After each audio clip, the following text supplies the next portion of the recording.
नमस्कार, मैं हूं आपके साथ पूर्वी राय और आप देख रहे हैं आर पत्रिका टीवी।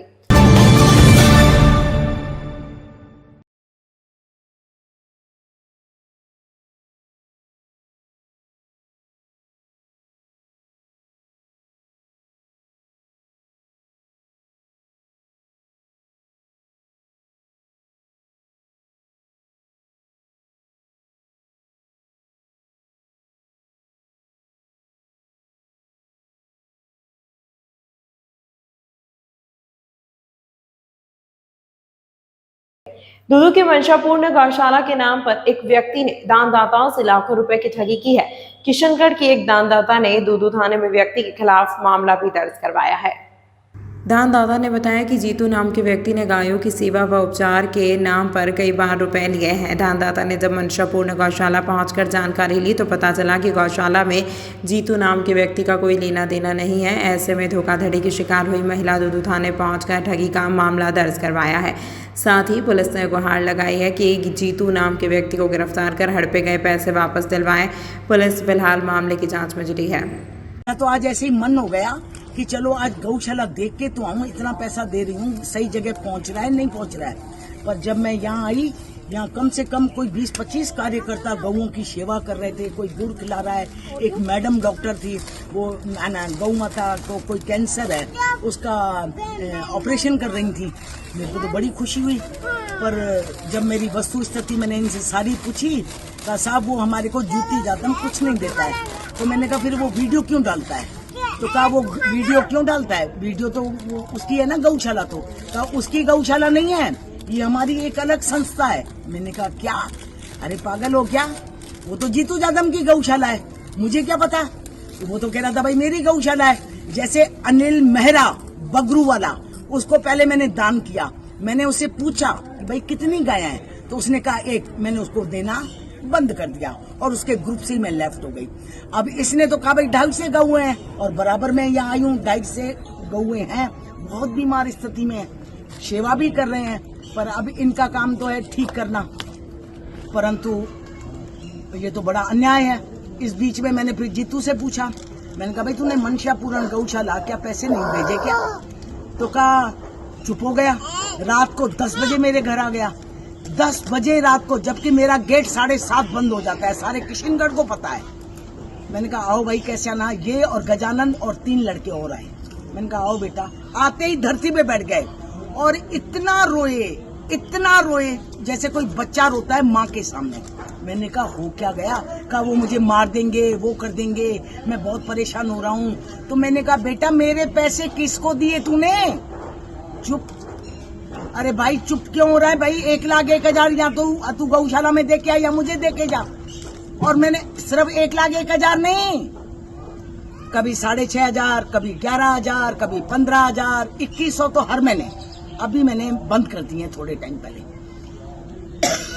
मैंने कहा जीतू ये तो तू बहुत गलत कर रहा है यार। कहा नहीं मम्मी जी वो मेरे से जलते हैं। तो मैंने कहा जलेंगे क्यों? ये गाड़ी किसके नाम है? चुप हो गया। मैंने कहा नहीं पहले मुझे ये बता गाड़ी किसके नाम है, क्योंकि मेरे किशनगढ़ में नितेश है एक, वो भी कह रहा है मैं कैंपर लेके आऊं। तो मैंने उसको कहा भाई मैं 5-6 लाख तेरे को दे दूंगी और पुरानी कैंपर मैं तेरे को दिला दूंगी। वो बंदे ने क्या करा, पूरे हिंदुस्तान से चंदा लेने गया। मैंने कहा अब मैं चंदा नहीं दूंगी, बिल्कुल नहीं दूंगी, अब जाके तू कहीं से ले ले। ठीक है, ये बात सत्य है, ये कल की बात है। कल मैं बैंक से जब उतर रही थी, आज मेरा मन करा कि मंशापूर्ण गौशाला में जाऊं। और यहाँ आकर के तो मुझे जीतू जादम की इतनी बातें पता पड़ी हैं। 2-4 लड़के मुझे बाहर मिले, कहा बहन जी वो तो कहता है मैं गोली से उड़ा दूंगा, क्योंकि मेरा तो कोई आगे पीछे है नहीं। भैया मैं गोली वोली से नहीं डरती हूँ, फिर ये ऐसे देश कैसे चलेगा है? अरे नरेंद्र मोदी अकेला पूरे हिंदुस्तान को संभाल रहा है, तो तुम क्या दूदू को नहीं संभाल पाते हो? हैं? हमने लाखों रुपए दिए, पेट को पट्टी बांध करके 200 रुपए की ड्रेस पहनते हैं, पैसे तब बचत होती है। पेंशनधारी हूँ, पेंशनधारी। मैंने तो बल्कि इसका वीडियो बना के दिया। मैंने कहा चल यार माँ के सामने रो रहा है, भगवान के सामने भी रोते हैं, तो कहते हैं कोई बात नहीं। मेरे को कहा मम्मी मैं जाते ही दे दूंगा।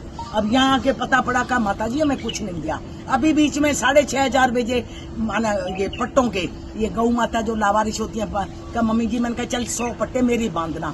मैंने कहा बेटा फोटो तो तूने एक नहीं भेजी, क्योंकि मैंने अभी टोंक में पैसे भेजे थे तो उन्होंने कहा भाई 20 रुपए का पट्टा आता है, तो 5,000 के तो 200 पट्टे आते। मैंने कहा क्या? तो मैंने जीतू को फोन करा अभी 3 दिन पहले। मैंने कहा बेटा वो पट्टे के पैसे कहाँ हैं? जवाब नहीं दिया, बांध दिए। मैंने कहा बता तो सही कौन सी गाय को बांधा है, मैं एक को देखूं तो सही। और बहुत पैसा दिया है मैंने, और यहाँ 1 रुपया नहीं मिला है। आज मैं इसकी FI लॉस करूंगी। और मैंने श्रीमान टिंकर साहब जो हमारे किशनगढ़ के भास्कर ब्यूरो के चीफ एडिटर हैं, उनको भी मैंने फोन किया है। अभी आपके दुद्दू के शिव कुमार जी हैं कोई अखबार वाले, उनको फोन किया है। ये गलत बात है। मैंने अभी थानेदार साहब से बात करी, उन्होंने कहा कि मैम मैं अभी 10 मिनट बिजी हूँ, मैं आपको फोन कर रहा हूँ। तो भैया मैं तो उबल रही हूँ। आज भी मैंने अन्न नहीं खाया है, अन्न नहीं खाया है, गौ माता की कसम। क्योंकि जब तक ये जीतू का फैसला नहीं होगा, ये मैंने लाखों रुपए दिए हैं, जब तक मनशा पूरण में पैसा नहीं पहुंचेगा मैं अन्न ग्रहण नहीं करूंगी। भैया मैं आपको पहले बता दे रही हूँ, वरना ये गोली से शूट कर रहा है ना, तो इसको मैं एक रैपर से ठीक कर दूंगी। समझ गए ना? मैंने पता नहीं कितने बच्चों को पढ़ा के बुढ़ा कर दिया, वो शादीशुदा हो गए, उनके बच्चे भी शादियां कर गए। 35 साल नौकरी करी है मैंने, 35 साल, और 60 बार सम्मानित हुई हूँ कलेक्टर SDM से और केंद्रीय मंत्री द्वारा। और अच्छा, मैं 1 लाख अभी भेजती भी नहीं। केंद्रीय मंत्री ने कहा, श्रीमान भागीरथ चौधरी साहब ने, कि मैडम तू अकेली है, खाना वाना किसी को मत खिला, तू एक काम कर, तू गौशाला में कर दे। मैंने कहा सर ये तो बहुत अच्छी बात है। तब शिवसेना का जो अध्यक्ष है गोपाल शर्मा और शिवसेना का महामंत्री पुखराज जी और मोंटी, दुनिया, हिमांशु, नितिन, सुनील बंजारा, नितेश जी, बहुत लोग आए थे मेरे घर, हजारों लोग। उन्होंने कहा दीदी आप जाओ वहाँ। कोई कह रहा था मम्मी जी आप जाओ मनशा पूरण। अब मेरे घर मेहमान आए हुए थे, मैंने कहा नहीं इतना चोर थोड़ी होगा। ये और गजानंद गायक वो बहुत मीठा बन रहा है, गाने गा करके लोगों को बेवकूफ बना रहा है क्या है? बेवकूफ बना रहा है क्या गाने गा करके? और मेरे से खुद उसने 1 लाख मांगे थे, पर मैंने नहीं दिए उसको 1 लाख। मैं झूठ नहीं बोलती हूँ। उसने मुझे कहा था मम्मी जी मुझे 1 लाख रुपए। तमाम महत्वपूर्ण खबरों के लिए देखते रहिए RR पत्रिका TV।